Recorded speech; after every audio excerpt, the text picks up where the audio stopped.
अस्सलामुअलैकुम। की हाल चाल है ਤੁਹਾਡਾ? ठीक ठाक हो ਤੁਸੀਂ ਸਾਰੇ? कैसी तबीयत है ਤੁਹਾਡੀ ਸਾਰਿਆਂ ਦੀ? ਅੱਲਾ ਕਰੇ ਤੁਸੀਂ ਸਾਰੇ ਹੱਸਦੇ ਰਹੋ ਤੇ ਵਸਦੇ ਰਹੋ। ਤੇ ਅੱਜ ਆ ਗਏ ਆ ਜੀ ਅਸੀਂ ਫਿਰ ਬਚਪਨ ਦੀਆਂ ਯਾਦਾਂ ਦੇ ਨਾਲ ਥੋੜੀ ਜਿਹੀ ਯਾਦਾਂ ਆਪਣੀਆਂ ਤਾਜ਼ਾ ਕਰ ਲਈਏ। ਖਤਮ ਤੇ ਨਹੀਂ ਹੁੰਦੀਆਂ ਪਰ ਥੋੜਾ ਥੋੜਾ ਜ਼ਿਕਰ ਕਰਦੇ ਜਾਂਦੇ ਆ ਨਾਲੋਂ ਨਾਲ, ਤੇ ਫਿਰ ਸਾਨੂੰ ਉਹ ਜ਼ਮਾਨੇ ਭੁੱਲਦੇ ਨਹੀਂ ਨੇ।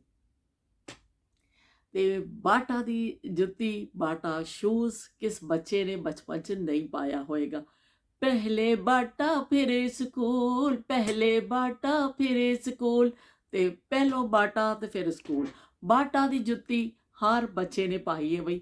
ਮੇਰਾ ਨਹੀਂ ਖਿਆਲ ਕਿ ਉਸ ਜ਼ਮਾਨੇ ਦੇ ਕੋਈ ਬੱਚਾ ਐਸਾ ਬਚਿਆ ਹੋਏਗਾ ਜਿਹੜਾ ਕਹੇਗਾ ਵੀ ਮੈਂ ਕਦੀ ਨਹੀਂ ਪਾਈ ਹੈ। ਚੱਪਲ ਹੋਵੇ ਜਾਂ ਸ਼ੂਜ਼ ਹੋਣ, ਬਾਟਾ ਬਾਟਾ ਤੋਂ ਸਵਾ ਤੁਸੀਂ ਨਾਂ ਨਹੀਂ ਲੈਣਾ, ਵਰਨਾ ਸਾਡੇ ਅੱਬੂ ਬਹੁਤ ਗੁੱਸੇ ਹੁੰਦੇ ਸਨ। ਕਹਿੰਦਾ ਖਬਰਦਾਰ ਜੇ ਕਿਸੇ ਬੱਚੇ ਨੇ ਹੋਰ ਕਿਸੇ ਜੁੱਤੀ ਦਾ ਨਾਂ ਲਿਆ।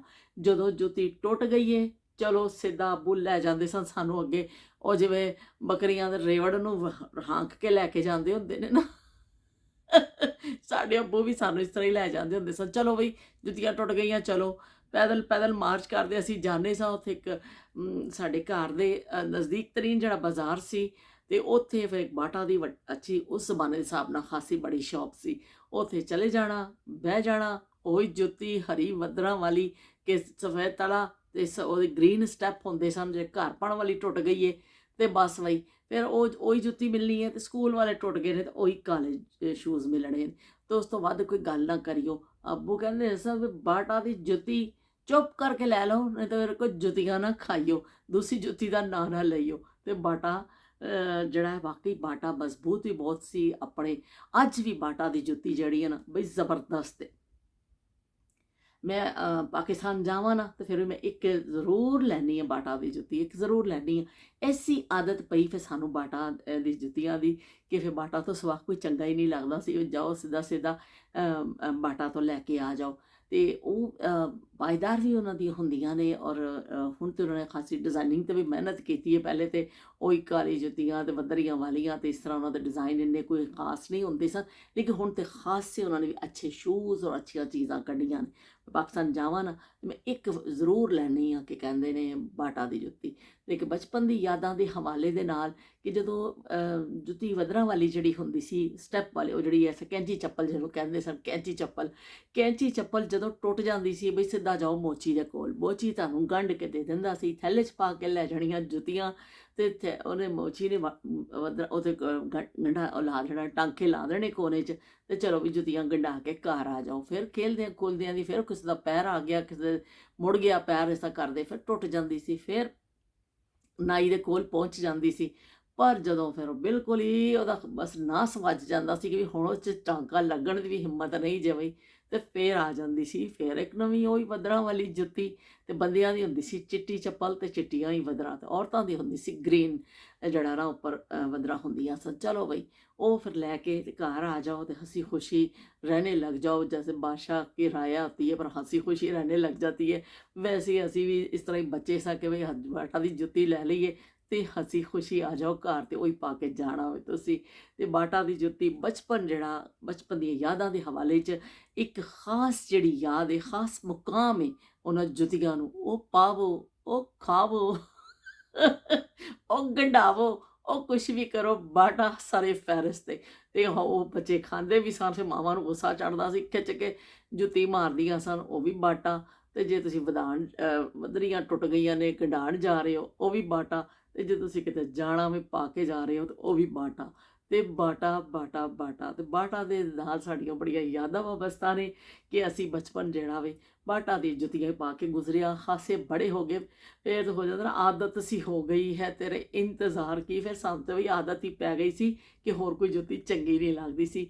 ਤੇ ਹੁਣ ਵੀ ਮੇਰੀ ਹਲੇ ਤੱਕ ਵੀ ਆਦਤ ਹੈ ਕਿ ਮੈਂ ਹਾਲੇ ਵੀ ਮੇਰੇ ਕੋਲ ਪਈ ਹੈ ਜੋ ਪਾਕਿਸਤਾਨ ਮੈਂ ਜਿਵੇਂ ਜਾਂਦੀ ਹਾਂ ਨਾ, ਸਭ ਤੋਂ ਪਹਿਲਾਂ ਜਿਹੜਾ ਮੇਰਾ ਕੰਮ ਹੁੰਦਾ ਨਾ, ਪਹਿਲੀ ਸ਼ਾਪਿੰਗ ਜਿਹੜੀ ਹੁੰਦੀ ਹੈ ਮੇਰੀ ਕਿ ਬਈ ਪਾਕਿਸਤਾਨ ਆ ਗਈ ਹਾਂ, ਹੁਣ ਕੀ ਕਰਨਾ ਹੈ ਵੀ ਸਿੱਧਾ ਚਲੋ ਬਾਟਾ ਦੇ ਉਹ ਸੋਫਟੀ ਲੈਣੀ ਹੈ ਜਾਂ ਉਹਦੀ ਕੋਈ ਜੁੱਤੀ ਲੈਣੀ ਹੈ, ਆਰਾਮਦੇਹ ਨਰਮ ਇੱਥੇ ਚੱਲਣਾ ਫਿਰਨਾ, ਕਿਉਂਕਿ ਇੱਥੇ ਜ਼ਿਆਦਾ ਸ਼ੂਜ਼ ਦਾ ਇਸਤੇਮਾਲ ਹੁੰਦਾ ਵੇ ਤੇ ਚੱਪਲ ਵਗੈਰਾ ਇੰਨੀ ਨਹੀਂ। ਪਾਕਿਸਤਾਨ ਜਾਂਦੇ ਹੀ ਸਭ ਤੋਂ ਪਹਿਲੀ ਸ਼ਾਪਿੰਗ ਬਾਟਾ ਸ਼ੂਜ਼, ਤੇ ਬਾਟਾ ਸ਼ੂਜ਼ 'ਤੇ ਜਾਂਦੀ ਹਾਂ।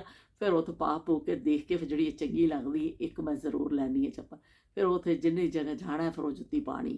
ਅਤੇ ਜੁੱਤੀ ਮੈਂ ਜ਼ਿਆਦਾਤਰ ਜੁੱਤੀ ਜਿਹੜੀ ਬਹੁਤ ਘੱਟ ਲੈਂਦੀ ਹਾਂ, ਮੇਰੀ ਇੰਨੀ ਆਦਤ ਨਹੀਂ ਹੈ ਕਿ ਉਹ ਢੇਰਾਂ ਦੇ ਹਿਸਾਬ ਨਾਲ ਜੁੱਤੀਆਂ ਇਕੱਠੀਆਂ ਕਰਾਂ ਕਿ ਬਸ ਇੱਕ ਅੱਧ ਲੈ ਲਓ, ਬਸ ਉਹ ਖਰਾਬ ਹੋ ਜਾਣ ਅਤੇ ਫਿਰ ਹੋਰ ਲੈ ਲਓ।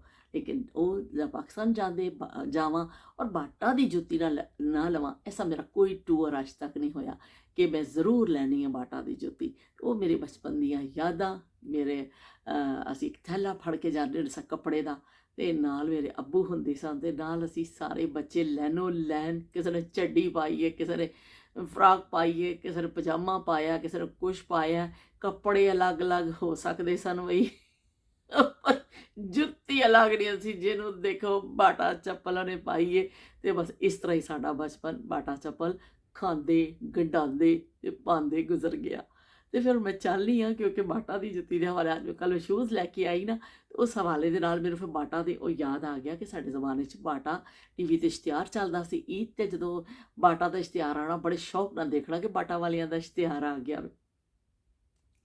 ਅਤੇ ਹੁਣ ਫਿਰ ਮੈਂ ਚਾਹੁੰਦੀ ਹਾਂ ਜਾਂਦੇ ਚਲੋ ਫਿਰ ਤੁਹਾਨੂੰ ਕੁਛ ਸੁਣਾ ਦਿੰਦੀ ਹਾਂ। ਉਸਮਾ ਨੇ ਮੈਨੂੰ ਮੈਸੇਜ ਕੀਤਾ ਹਾਂ ਕਿ ਉਸਮਾ ਕਹਿੰਦੀ ਕਿ ਬਾਜੀ ਤੁਸੀਂ ਮੇਰੇ ਜਿਹੜੇ ਉਹ ਮੈਸੇਜ ਨੇ ਉਹਨਾਂ ਤੋਂ ਬੋਰ ਤਾਂ ਨਹੀਂ ਹੋ ਜਾਂਦੇ ਹੋ, ਮੈਂ ਇੰਨੇ ਸਾਰੇ ਕਰਨੀ ਹਾਂ, ਮੈਂ ਤਾਂ ਤੁਹਾਨੂੰ ਖੁਸ਼ ਕਰਨ ਵਾਸਤੇ ਕਰਨੀ ਹਾਂ। ਅਤੇ ਮੈਂ ਕਿਹਾ ਨਹੀਂ ਵੀ ਮੈਂ ਬੋਰ ਕਿਉਂ ਹੋਵਾਂਗੀ, ਮੈਂ ਤਾਂ ਖੁਸ਼ ਹੁੰਦੀ ਹਾਂ ਤੁਸੀਂ ਮੈਸੇਜ ਕਰਦੇ ਹੋ।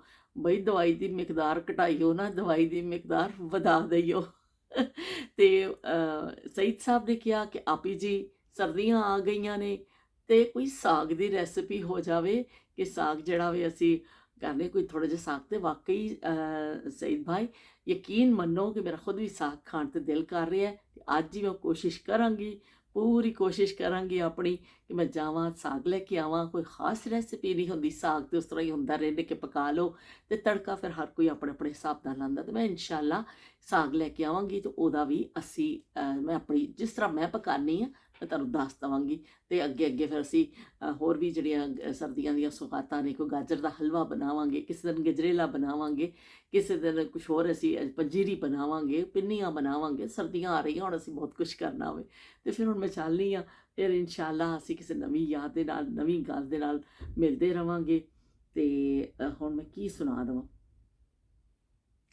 ਨਿੱਕਾ ਮੋਟਾ ਬਾਜਰਾ ਮਾਹੀ ਵੇ ਮੇਰਾ ਕੌਣ ਛੜੇ ਸੀ ਢੋਲਾ, ਨਿੱਕਾ ਮੋਟਾ ਬਾਜਰਾ ਮਾਹੀ ਵੇ ਮੇਰਾ ਕੌਣ ਛੜੇ ਸੀ ਢੋਲਾ, ਨਿੱਕਾ ਮੋਟਾ ਬਾਜਰਾ ਵਗਦੀ ਰਾਵੀ ਮਾਹੀ ਵੇ ਵਿੱਚ ਪੱਤਾ ਅਲੈਦਾ ਢੋਲਾ, ਵਗਦੀ ਰਾਵੀ ਮਾਹੀ ਵੇ ਵਿੱਚ ਪੱਤਾ ਅਲੈਦਾ ਢੋਲਾ, ਮੈਂ ਨਾ ਜੰਮਦੀ ਮਾਹੀ ਵੇ ਤੋਂ ਕਿੱਥੋਂ ਵਿਆਹੀਦਾ ਢੋਲਾ, ਮੈਂ ਨਾ ਜੰਮਦੀ ਮਾਹੀ ਵੇ ਤੋਂ ਕਿੱਥੋਂ ਵਿਆਹੀਦਾ ਢੋਲਾ, ਨਿੱਕਾ ਮੋਟਾ ਬਾਜਰਾ ਵਗਦੀ ਰਾਵੀ ਗੋਰੀਏ ਵਿੱਚ ਸੁੱਟਾਂ ਗਡਰੀਆਂ ਢੋਲਾ, ਵਗਦੀ ਰਾਵੀ ਗੋਰੀਏ ਵਿੱਚ ਸੁੱਟਾਂ ਗਡਰੀਆਂ ਢੋਲਾ, ਤੂੰ ਨਾ ਜੰਮਦੀ ਗੋਰੀਏ ਮੈਨੂੰ ਹੋਰ ਬਥੇਰੀਆਂ ਢੋਲਾ, ਤੂੰ ਨਾ ਜੰਮਦੀ ਗੋਰੀਏ ਮੈਨੂੰ ਹੋਰ ਬਥੇਰੀਆਂ ਢੋਲਾ, ਨਿੱਕਾ ਮੋਟਾ ਬਾਜਰਾ। ਲੋ ਵੀ ਉਜ਼ਮਾ ਤੁਹਾਡੀ ਫਰਮਾਇਸ਼ ਤੇ ਮੈਂ ਸੁਣਾ ਤੇ ਦੇਣੀ ਆ, ਲੇਕਿਨ ਕਿਸੇ ਜਗ੍ਹਾ ਸੰਗ ਵਿੱਚ ਜਿਹੜਾ ਨਾ ਉਹ ਐਸੇ ਆ ਜਾਂਦਾ ਕਿ ਥੋੜ੍ਹਾ ਜਿਹਾ ਉਹ ਮੈਨੂੰ ਸਾਹ ਰੁਕਦਾ ਮਹਿਸੂਸ ਹੁੰਦਾ ਵੀ। ਜ਼ਾਰੇ ਹੁਣ ਉਮਰ ਦੇ ਹਿੱਸੇ ਵਿੱਚ ਆਵਾਜ਼ ਉਸ ਤਰ੍ਹਾਂ ਤੇ ਨਹੀਂ ਰਹੀ ਹੈ ਜਦੋਂ ਕਦੀ ਕਿਸੇ ਜ਼ਮਾਨੇ 'ਚ ਹੁੰਦੀ ਸੀ। ਅਤੇ ਇਨਸ਼ਾਅੱਲਾ ਫਿਰ ਮੈਂ ਚੱਲਦੀ ਹਾਂ, ਫਿਰ ਅਸੀਂ ਕਿਸੇ ਨਵੀਂ ਯਾਦ ਦੇ ਨਾਲ, ਨਵੀਂ ਗੱਲ ਦੇ ਨਾਲ ਤੁਹਾਡੀ ਖਿਦਮਤ 'ਚ ਆਉਂਦੇ ਹਾਂ। ਉਦੋਂ ਤੱਕ ਅੱਲਾ ਹਾਫਿਜ਼ ਅਤੇ ਰੱਬ ਰਾਖਾ।